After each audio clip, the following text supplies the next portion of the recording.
Here's how to update iPhone apps even without the Apple ID password. First, update apps normally from the App Store. For this, open the App Store on your iPhone. Next, tap on your profile icon in the top right corner. Then, tap on the App Updates option. Find the app you want to update, like Snapchat for example, and tap on the Update button next to the app.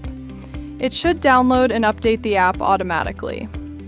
If your iPhone asks for your Apple ID password and you don't know it, use the next method.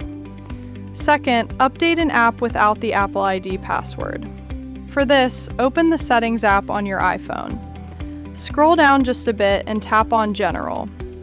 In here, open the iPhone storage section. Scroll through the list of installed apps and select the app you want to update. Then, tap on Offload app. Confirm by tapping Offload app again. Now, tap on Reinstall app.